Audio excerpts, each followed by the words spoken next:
Students, I welcome you again in my lecture series of Volvox. बच्चों, हमने ये topic आपके BSc part first year paper first का है। हम इससे पहले वॉल्वॉक्स का जनरल कैरेक्टरिस्टिक्स पढ़ चुके हैं। हमने वॉल्वॉक्स का अलैंगिक जनन पढ़ा है। आज हम वॉल्वॉक्स का सेक्सुअल रिप्रोडक्शन पढ़ने जा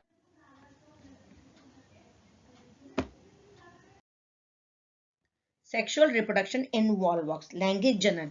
ठीक है, ये विषम युग्मक की टाइप का होता है। वॉल्वॉक्स में ज्यादातर स्पीशीज जो होती हैं वो एक लिंगाश्रयी होती हैं या उभय लिंगाश्रयी होती हैं। ठीक है, कुछ स्पीशीज इसकी पूर्ण पूर्वी दैट इज प्रोटेंड्रस होती हैं, जिसमें क्या होता है जो पुधानी है वो अंडधानी से पहले मेच्योर हो जाती हैं। ठीक है, अब क्या होता है, जो कुछ सेल्स जो होती है जो लोकेटेड होती है पीछे वाले पार्ट में, पोस्टीरियर पार्ट में, वो डेवलप हो जाती हैं और उस पार्ट को हम कहते हैं गैमेटेंजिया।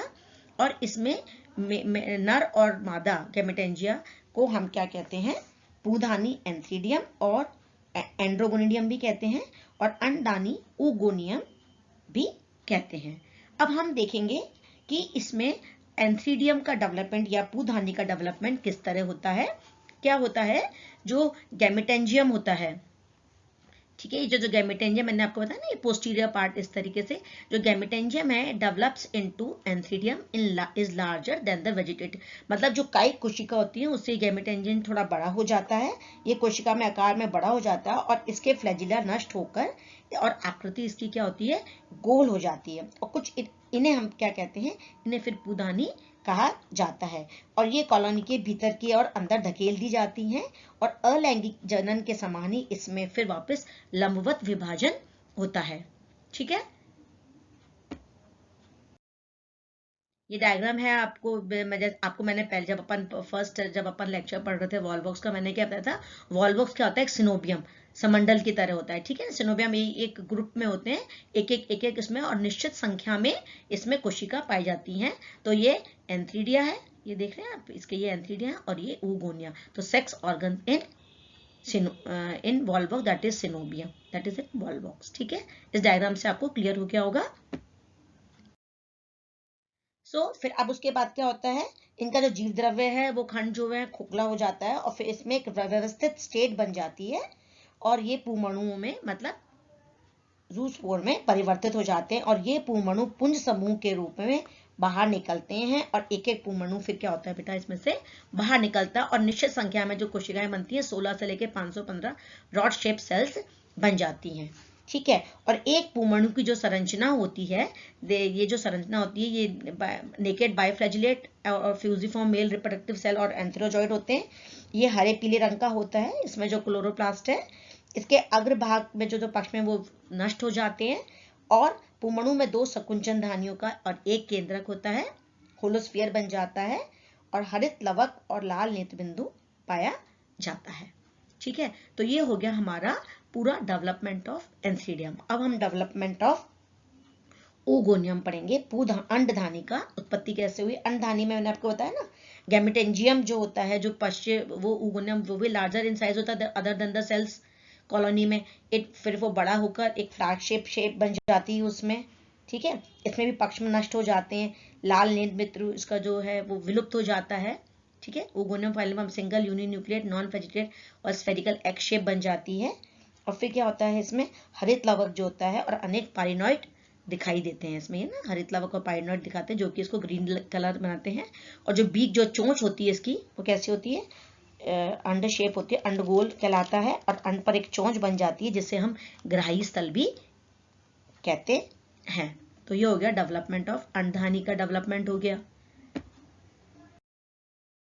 अब आप इस डायग्राम से समझ पा रहे हैं, हमने भी पढ़ा था development of antherozoid and development of ooगोनियम। बताया था आपको, जो ये पोस्टीरियर सेल्स हैं वो जो थोड़ी लार्जर इन साइज हो जाती हैं, फिर इनमें ये जो एंथ्रीडियम है फिर इसमें डेवलपमेंट होता है, ये 2, 4, 8, 16। तो एक मैंने आपको बताया ना, इसमें निश्चित संख्या में पुधानी बनती है, निश्चित संख्या में। देखा आपने, जैसे अपन ने जब ये सेक्सुअल अलैंगिक जनन पढ़ा था तो उसमें भी देखा था ना आपने, इसमें इन्वर्जन होता है, ये पलट के फिर बाहर की ओर आ जाती है फ्लैजिला।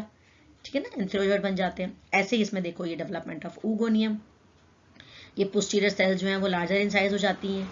ठीक है ना, फिर इसमें ये सघन प्रोटोप्लास्ट हो जाता है। ठीक है, और हरित लवक पाया जाता है बहुतायत में, ठीक है। और ये मैच्योर एग है, और मैच्योर एग के ऊपर फिर इसके अंदर ये किस तरह से ये जो कॉलोनियल ये डेवलपमेंट हुआ। फिर ये देख रहे हैं आप, इसमें फर्टिलाइजेशन, जब एग के ऊपर क्या आ गया, एंथ्रोजॉइड आ गया, दिख रहे हैं आपको ये एंथ्रोजॉइड वाले, ये अंदर इसमें एंटर कर जाते हैं। ये जो स्टेज जो लास्ट अपन जो फर्टिलाइजेशन के बाद की जो स्टेज है वो क्या बन जाती है, जाइगोट बन जाता है। अब हम फर्टिलाइजेशन अभी हमने डायग्राम के थ्रू देख लिया, अब हम थोड़ा सा इसको ऐसे भी डिस्कस करेंगे। निषेचन की तैरते हुए पूर्णअणु अंड की ओर आकर्षित, तो जैसा भी अपन ने देखा आकर्षित होकर अंडानी के पास आ जाते हैं, ठीक है। और एक पूर्णअणु जो है अंड से पहुंचकर निषेचन की क्रिया को संपन्न कर लेता है। और वो पूर्णअणु जो कैसे पहुंचता है, वो जो बीक वाला पार्ट होता है ना वो, और इसमें फिर कौन से एंजाइम्स पाए जाते हैं, ये प्रोटोलिटिक एंजाइम पाए जाते हैं जो कि उसकी वॉल को गला देते हैं, ठीक है। और फिर इस तरह से तो फिर एंथ्रोजॉइड जो है एग से फॉर्म होकर जाइगोट बना रहा है, और जाइगोट फिर क्या करता है, अपने बाहर चारों और अपने एक वॉल, थिक वॉल, इट में भी स्मूथ और स्पाइनी सिक्रीट कर लेता है, और बहुत समय तक जो है ये डोरमेंट रहता है फॉर सम कुछ समय के टाइम, एंड देन उसके बाद जब जब इसके डिसइंटीग्रेशन होता है वॉल गलने पेरेंट कॉलोनी से बाहर निकल के, और इस तरीके से निषेचन की क्रिया संपूर्ण हो जाती है। अब डेवलपमेंट ऑफ यंग सिनोबियम, हम देख रहे हैं कि इसमें डेवलपमेंट ऑफ यंग सिनोबियम कैसे हो रहा है, ठीक है ना। ये आप देख पा रहे हो, जो जाइगोट की जो वॉल है ये रप्चर हो जाती है, ठीक है। और इसमें फिर ये 2 सेल स्टेज बन रहा है, देख रहे हैं अभी 2 सेल स्टेज, फिर उसके बाद ये 4 सेल स्टेज, फिर ये मल्टी सेलुलर स्टेज, ये दिख रहे हैं अभी बहुत सारे जो मल्टी वॉल फट गई, और इनर जो लेयर है भाई चोल फट गया, और आंतरिक चोल बाहर निकल के आ गया, और इस तरीके से ये इन्वर्जन हो गया इसमें, ये पूरा आप देख पा रहे हैं, ठीक है। और फिर इस तरीके से एक यंग सिनोबियम जिसमें कि एक राउंड सर्कल बन गया, और इसमें हर एक सेल एक एक वॉल बॉक्स है, और आपको मैंने जैसे बताया था ना, इसमें निश्चित संख्या में सेल पाई जाती है, ये वॉल बॉक्स का स्पेशल कैरेक्टर्स है।